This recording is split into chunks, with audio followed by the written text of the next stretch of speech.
Hello, I'm Sam Wilson with Wilson Custom Knives.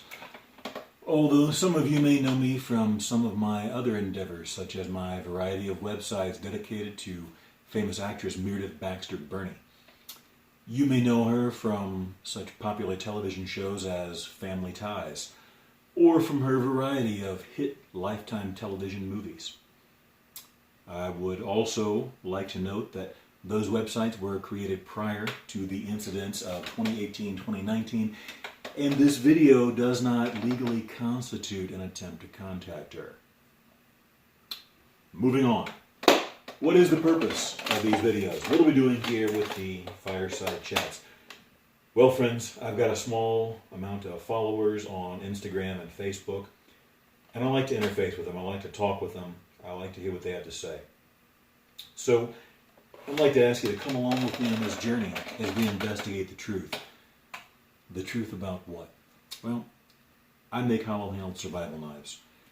That is a bit of an interesting genre in the knife world all its own. I frequently get, shall we say, interesting emails about hollow-handled survival knives and their attributes and the many things they can and cannot do. Things like, hey, can your knives with a sawback cut through barbed wire like in Rambo 2? First off, the answer is no. That's a movie.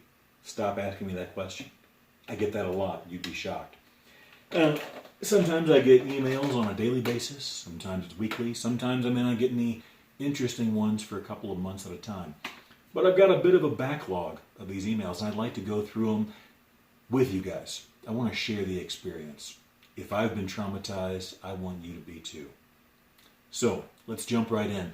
As a co-pilot on this endeavor, we're going to have my personal friend, Mr. Buffalo Trace.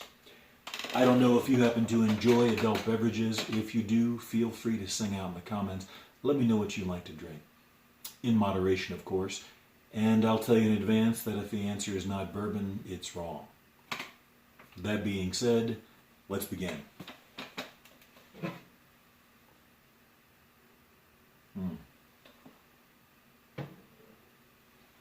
That's good. Okay, let's get going here. What do we have? This is from Wayne in Fort Myers. Wilson, right off we have a bit of a problem. Guys, I don't think me or most of the custom knife makers or custom makers of anything, whether it be guns, pool cues, knives, whatever, I don't think we demand respect or reverence or special treatment. But if you're going to contact us about the way we feed our families, which is making knives or whatever it is, the item is that we produce, a little bit of respect would be nice. We're going to demand it? No. I'll answer the gentleman's email, which I did. But, you know, you don't have to say Mr. Wilson or Sir. Sam would be nice, but Wilson. All right, moving on. Wayne in Fort Myers wants to know, Wilson, can you make me a hollow handle ninja survivor sword?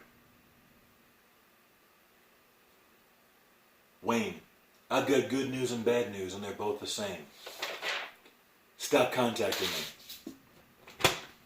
Next, Albert in Santa Fe wants to know, hello, sir. Now see, Albert gets it. That's the way you start off an email when you get ready to ask somebody a bizarre and sometimes very personal question. Hello, sir. He starts off well. I am interested in your use of gun coat. Legitimate question. A lot of people want to know, why do I put gun coat on my knives? Will this prevent the staining of the blade by substances such as blood?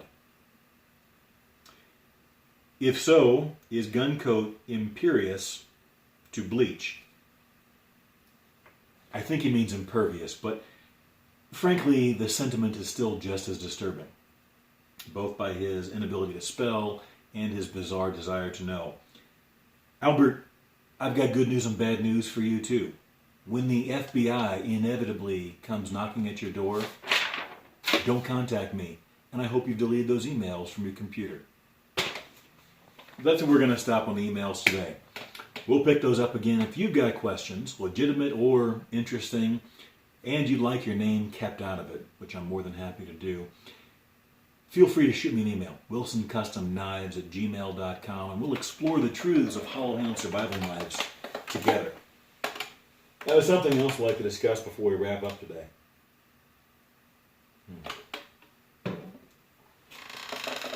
We're going to try and keep these at a reasonable length so that we don't get carried away and lose interest. We have the knife of the month. This is something I do on a regular basis whenever someone wants a knife, and I'll have an extra piece of steel or two going off to heat treat, and we'd like to get something a little different or have a little fun with the design. These are knives that are not spoken for. They're going to be available to claim at the end of the process. The knife of the month this time is going to be 2. I'm going to make 2 of them. I may or may not mess one up, I'm not sure. I haven't exactly fleshed out all the details. But we're going to do a modified M7. For those of you who don't know, my M7 is a 7 3/4 inch long, 1/4 inch thick blade with saw teeth on the spine and the clip. Very reminiscent of the First Blood or Slide 2 knife. However, I don't make Rambo knives. Some of them are very heavily influenced by the Rambo design.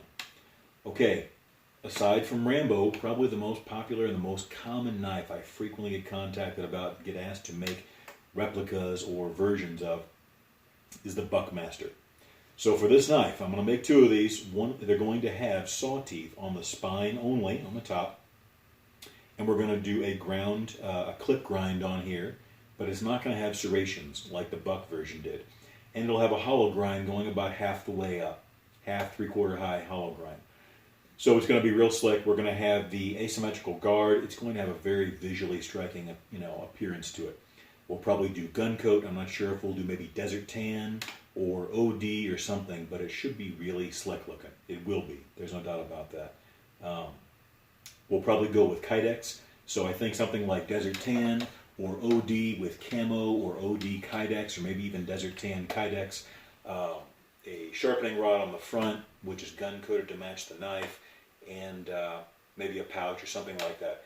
Either way, I'm going to put 2 of them in the next batch going out to heat treat. If you're interested in one of these, speak up, let me know, and you can claim it. If not, then they'll be finished the way I see fit and put on the website. For pricing, if you go to wilsoncustomknives.com and look up the M7, you can see basically the ballpark that we're looking at. It will be about the same, maybe a little less, because this will be 440C instead of CPM 154, and we're going to do Kydex instead of leather sheaths. So friends, that's kind of where we're at today. Again, if you're interested, feel free to shoot me an email at wilsoncustomknives.com or wilsoncustomknives@gmail.com. You can contact me through the website or through Gmail, and let me know what's on your mind. You got a question, a comment, preferably not about me personally or my appearance. I get a lot of those for some reason. I don't really know why. But people do like to make fun of me. Let's try and avoid that. I have enough insecurities as it is. That being said, we're going to call it a wrap. Thank you for your time, and I look forward to speaking with you all again. Thanks for your support, and remember, if you don't win, you lose.